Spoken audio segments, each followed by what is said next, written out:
तेजा जी हो, चाहे रामदेव जी हो, चाहे कोई भी महापुरुष हो, वो सभी समाजों के लिए प्रेरणा स्रोत होते हैं। हम लोग अपने संकुचित दायरे की वजह से उस महापुरुष को छोटा कर देते हैं। आप सोच सकते हो, अभी मैंने जो स्पीच सुने शिवाजी का और राणा प्रताप के बारे में, बाकी औरंगजेब इतना बड़ा शासक नहीं था। औरंगजेब जो था उसकी सिर्फ एक ही आइडेंटिटी है, औरंगजेब की उसने मंदिर तोड़े, वो तोड़े। बाकी औरंगजेब कोई बहुत बड़ा वॉरियर भी नहीं था, कोई बड़ा योद्धा भी नहीं था। उसको मुगल सल्तनत का एक बादशाह था, उसके विरासत में उसको गद्दी मिली और उसके सामने लड़ने वाले लोग हमारे पंजाब के अंदर गुरु गोविंद सिंह लड़ रहे थे औरंगजेब के साथ, राजस्थान में दुर्गादास राठौड़ लड़ रहे थे, मराठावाड़ के अंदर शिवाजी लड़ रहे थे, बहुत से लोग एक साथ लड़ रहे थे। औरंगजेब को चुनौती देने वाले बहुत लोग थे। राणा प्रताप के टाइम में अकबर को चुनौती देने वाला पूरे हिंदुस्तान की धरती के ऊपर राणा प्रताप के अलावा दूसरा कोई नहीं। सारी की सारी रियासतों ने, सारे राजा महाराजा पूरे हिंदुस्तान ने सरेंडर कर दिया था। अकबर के सामने आवाज उठाने की किसी की हिम्मत नहीं होती थी, गर्दन सामने नहीं उठा सकता था। उस टाइम में राणा प्रताप ने पूरे हिंदुस्तान में उस टाइम की दुनिया में उसके सामने कोई नहीं था, गर्दन उठा सकता था। उस समय इस हिंदुस्तान की धरती के ऊपर राणा प्रताप ने, मैं सभी समाज के भाइयों को सोचता हूं, उस समय तलवार उठा के कहा था इस भारत माता का कोई सपूत जिंदा है और ये इधर यदि आप यदि सोच रहे हो कि पूरा हिंदुस्तान आत्मसमर्पण करके अकबर के अधीन हो गया था, उस टाइम में चैलेंज देने वाला आदमी, सामने खड़ा होने वाला आदमी, उसका कंपैरिजन किसी योद्धा के साथ नहीं हो सकता, किसी के साथ। दूसरी बात, ये हमारे महापुरुष, इनसे हमें सीखना चाहिए। आज जिस राणा प्रताप की जयंती मना रहे हैं, यदि पन्ना धाय नहीं होती तो राणा उदय सिंह नहीं होता। राणा प्रताप के पिता उदय सिंह, उसके लिए एक गुजरी ने, पन्ना धाय ने अपने बेटे को अपने कलेजे के टुकड़े का बलिदान कर दिया था। जब बाप नहीं होता तो बेटा कहां से होता? यदि वो पन्ना धाय का जो बलिदान था, राणा सांगा जब बाबर के साथ खानवा के अंदर युद्ध करने के लिए गया, खानवा में, और उसने अपने बेटे को, उदय सिंह छोटा सा था, कि हो सकता हम युद्ध की भूमि से जिंदे न लौटे, और ये सारे के सारे राजपूत योद्धा उस धरती के ऊपर खानवा में वीर गति को प्राप्त हो जाए, लाखों की संख्या में।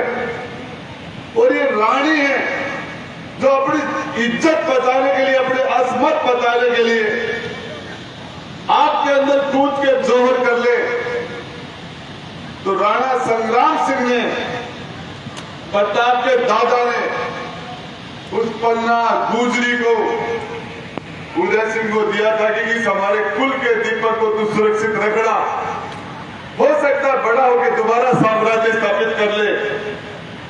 और उस पन्ना धाय ने अपने बेटे की बलि देके, कुर्बानी देके, और राणा उदय सिंह को बचाने का काम किया था। इस बात के लिए जैसा बार हमारे सीताराम जी कह रहे थे कि राणा प्रताप ने जिस घोड़े पर बैठा, आज उस घोड़ा अमर हो गया। राणा प्रताप का सेठ था, वो भामाशाह के नाम से अमर हो गया, घोड़ा चेतक के नाम से अमर हो गया। किया वो धरती हल्दी घाटी के नाम से अमर हो गई। इसके लिए अमर होने की कोई बात ही नहीं है।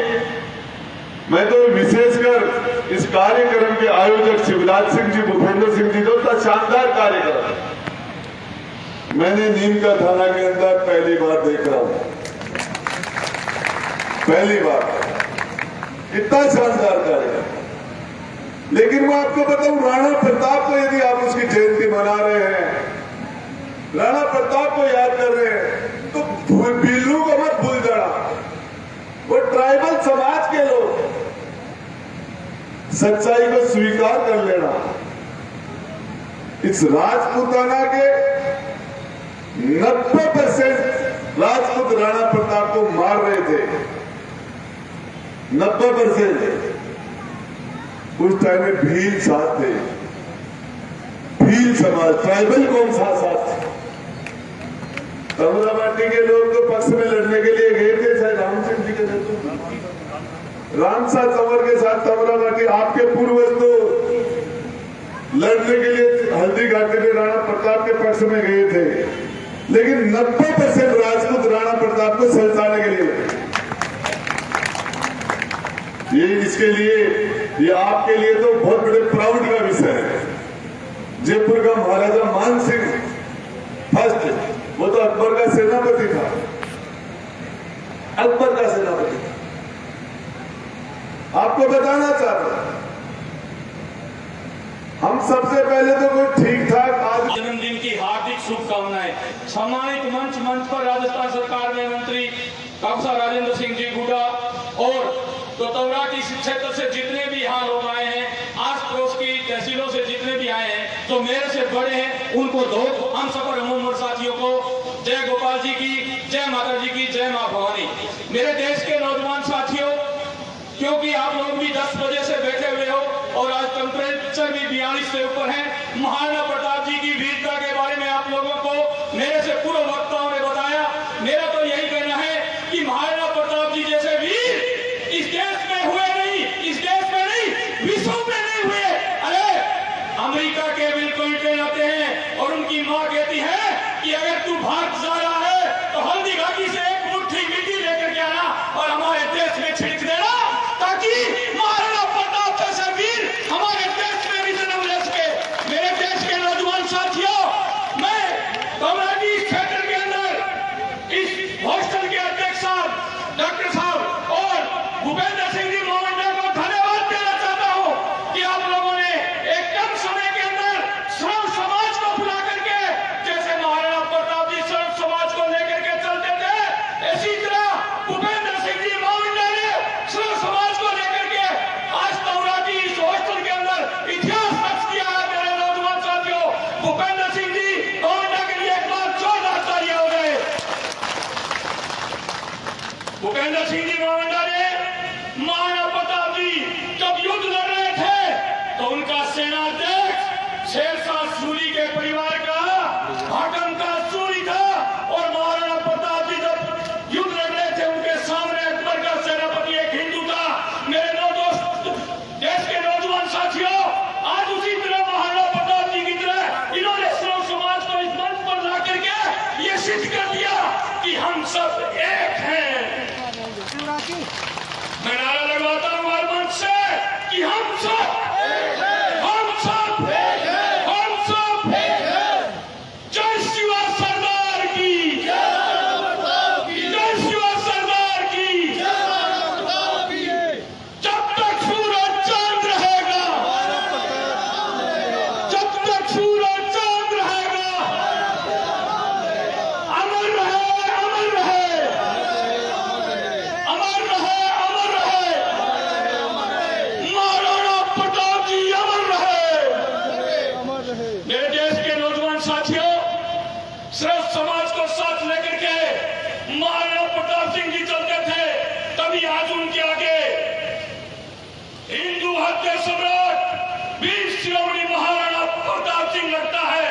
मेरे से पूर्व वक्ताओं ने उनके बारे में बहुत कुछ बताया है, पर मैं आप लोगों को एक ही बात बताना चाहता हूं कि इस शेखावाटी क्षेत्र से महाराव शेखा का इतिहास पढ़ लेना और प्रताप सिंह का इतिहास पढ़ लेना। इस देश के अंदर ना धार्मिक दंगे होंगे, ना जाति पाति में बंटोगे, और एक जाजम पर बैठ करके इस देश के निर्णय लोगे। कर्मी सेना का एक ही उद्देश्य है कि एक भारत हो, एक नियम हो। मेरे देश के नौजवान साथियों, इन फिल्मी भांडों ने राजपूत समाज के प्रति अन्य समाजों के अंदर जो द्वेषता पैदा की है, उस द्वेषता को निकालने के लिए मैं भारत के कोने कोने में जाता हूं और आप लोगों को भी बताना चाहता हूं कि जो SC/ST की बात करते हैं, अभी इस मंच से भी हुआ कि SC/ST का मुकदमा लग गया था और हम सबने एक जाजम पर बैठ करके राजीनामा किया। तो मेरे देश के नौजवान साथियों, उन SC/ST के भाइयों को भी मैं बताना चाहता हूं कि जिस बाबा साहब अम्बेडकर की फोटो लगा करके ये राजनीतिक पार्टियां वोट बटेरने का काम करती है, उन्हीं बाबा साहब को पढ़ा लिखा करके बैरिस्टर की पढ़ाई पास कराने वाला और कोई नहीं, राजपूत राजा था मेरे देश के नौजवान साथियों। और एक बात और बताना चाहता हूं, जो शोषित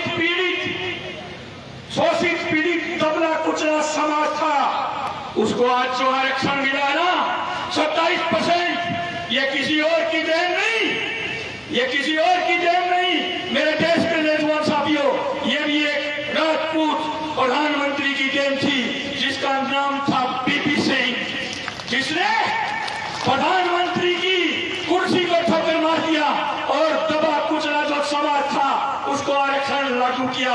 मेरे देश के नौजवान साथियों, मीणा समाज के लिए भी मैं बताना चाहता हूं कि मीणा समाज को 1954 में आरक्षण मिल गया था, पर उसमें भी एक पेचा था, उसमें मीणा ना लिख करके मीन लिखा गया था। मीन मतलब आदिवासियों के लिए आरक्षण था, और उसमें भी एक ठाकुर ने कलाकारी की और मीणा समाज को आरक्षण देने के लिए पूरी उनकी पैरवी की। पूर्व मुख्यमंत्री धेरू सिंह जी शेखावत साहब आज हमारे बीच नहीं है, पर उनको धन्यवाद देना चाहते हैं जिन्होंने आरक्षण देकर के इस समाज को आज पूरे भारत के कोने कोने तक पहुंचाने का काम किया। तो मेरे कहने का मतलब यह है कि राजपूत एक जाति है, पर जो क्षत्रिय है वो जाति नहीं।